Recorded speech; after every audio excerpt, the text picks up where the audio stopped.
ಚುನಾವಣೆ ಯಾವ ರೀತಿ ನಡೀಬೇಕು ಅನ್ನೋದ್ರ ಬಗ್ಗೆ ಅದೇ ಪ್ರಕ್ರಿಯೆಯನ್ನು ನಡೆಸಿ ನಾವು ಚುನಾವಣೆ ನಡೆಸಿದ್ವಿ. ಅಧ್ಯಕ್ಷ, ಉಪಾಧ್ಯಕ್ಷರು, ಕಾರ್ಯದರ್ಶಿ ಹಾಗೂ ಖಜಾಂಚಿ ಸ್ಥಾನಗಳಿಗೆ ಚುನಾವಣೆ ನಡೆಯಿತು.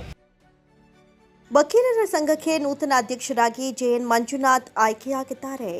ಚಿಕ್ಕಬಳ್ಳಾಪುರದ ಬಾಗೇಪಲ್ಲಿಯ ತಾಲೂಕು ವಕೀಲರ ಸಂಘಕ್ಕೆ ಇಂದು ನಡೆದ ಚುನಾವಣೆಯಲ್ಲಿ ಅಧ್ಯಕ್ಷ ಸ್ಥಾನಕ್ಕೆ 4 ಜನ ಅಭ್ಯರ್ಥಿಗಳು ನಾಮಪತ್ರವನ್ನು ಸಲ್ಲಿಸಿದರೆ ಉಪಾಧ್ಯಕ್ಷ ಸ್ಥಾನಕ್ಕೆ 2, ಕಾರ್ಯದರ್ಶಿ ಸ್ಥಾನಕ್ಕೆ 3, ಖಜಾಂಚಿ ಸ್ಥಾನಕ್ಕೆ 2 ನಾಮಪತ್ರವನ್ನು ಸಲ್ಲಿಕೆ ಮಾಡಿದರು.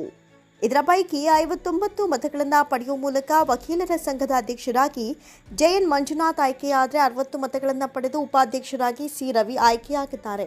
ಅದೇ ರೀತಿ ಕಾರ್ಯದರ್ಶಿಯಾಗಿ ಆರ್ ಜಯಪ್ಪ 60 ಮತ, ಖಜಾಂಚಿಯಾಗಿ ಎಂ ಬಿಂದುಕುಮಾರಿ 61 ಮತ ಪಡೆಯುವ ಮೂಲಕ ಆಯ್ಕೆಯಾಗಿದ್ದಾರೆ ಅಂತ ಚುನಾವಣಾಧಿಕಾರಿ ಎಜಿ ಸುಧಾಕರ್ ಫಲಿತಾಂಶ ಘೋಷಣೆ ಮಾಡಿದ್ದಾರೆ. ನೂತನ ಅಧ್ಯಕ್ಷರಾಗಿ ಆಯ್ಕೆಯಾದ ಜಿಎನ್ ಮಂಜುನಾಥ್ ಅವರು ಮಾತನಾಡಿ, ನನಗೆ ಮತ ಕೊಟ್ಟು ಗೆಲ್ಲಿಸಿದಂತಹ ಎಲ್ಲ ಆತ್ಮೀಯ ವಕೀಲರಿಗೆ ಧನ್ಯವಾದಗಳನ್ನು ಹೇಳ್ತೇನೆ. ಹಾಗೂ 2 ವರ್ಷ ನನ್ನ ಅವಧಿಯಲ್ಲಿ ಆಗಬೇಕಾದ ಅಭಿವೃದ್ಧಿ ಹಾಗೂ ಬೇಕಾದ ಮೂಲಭೂತ ಸೌಲಭ್ಯ ಒದಗಿಸುವ ಜೊತೆಗೆ ಸಂಘದ ಅಭಿವೃದ್ಧಿಗೆ ಶ್ರಮಿಸುವುದಾಗಿ ತಿಳಿಸಿದರು. ಈ ಸಂದರ್ಭದಲ್ಲಿ ನಿಕಟಪೂರ್ವ ಅಧ್ಯಕ್ಷ ಎ ನಂಜುಂಡಪ್ಪ, ಹಿರಿಯ ವಕೀಲರಾದ ನರಸಿಂಹರೆಡ್ಡಿ, ಫಯಾಜ್ ಬಾಷಾ, ರಾಧಾಕೃಷ್ಣ, ಚಂದ್ರಶೇಖರ, ವಕೀಲರಾದ ಸತೀಶ್, ರಮಣ, ನಾಗಭೂಷಣ, ಬಾಲುನಾಯಕ್, ರಾಮಾಂಜಿ, ತಿರುಮಲೇಶ್, ನರೇಂದ್ರ, ನಾಗಾರ್ಜುನ ಸೇರಿದಂತೆ ಇತರೆ ವಕೀಲರು ಹಾಜರಿದ್ದರು. Bureau report, MNS news Kannada, Bagepalli. 2024-25-27 ಸಾಲಿನಲ್ಲಿ ನಡೆದ ವಕೀಲರ ಸಂಘದ ಅಧ್ಯಕ್ಷರ ಚುನಾವಣೆಯಲ್ಲಿ ಎಲ್ಲರೂ ಸಹಕಾರ ನೀಡಿ ನನ್ನನ್ನು ಅತ್ಯಧಿಕ ಮತಗಳಿಂದ ಗೆಲ್ಲಿಸಿರ್ತಾರೆ. ಎಲ್ಲರಿಗೂ ಹೃದಯಪೂರ್ವಕ ಧನ್ಯವಾದಗಳು.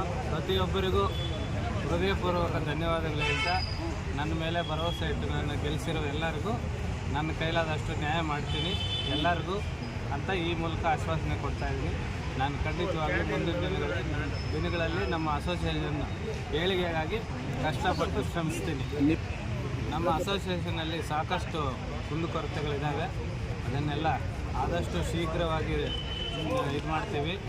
ಒಂದು ಅಸೋಸಿಯೇಷನ್ ಬಿಲ್ಡಿಂಗ್ ಬಗ್ಗೆ ಹೋರಾಟ ಮಾಡ್ತೀವಿ ಮತ್ತು ಒಂದು ಲೈಬ್ರರಿ, ಯಂಗ್ಸ್ಟರ್ಸ್ಗೆಲ್ಲ ಬೇಸಿಕ್ ಫೆಸಿಲಿಟೀಸ್ ಎಲ್ಲ ಪ್ರೊವೈಡ್ ಮಾಡ್ತೀವಿ ಅಂತ ನಾನು ಈ ಮೂಲಕ ಎಲ್ಲರಿಗೂ ಆಶ್ವಾಸನೆ ಕೊಡ್ತಾಯಿದ್ದೀನಿ. ಖಂಡಿತವಾಗ್ಲೂ ನಾನು 2 ವರ್ಷದಲ್ಲೆಲ್ಲ ಮಾಡಿ ತೋರಿಸ್ತೀನಿ.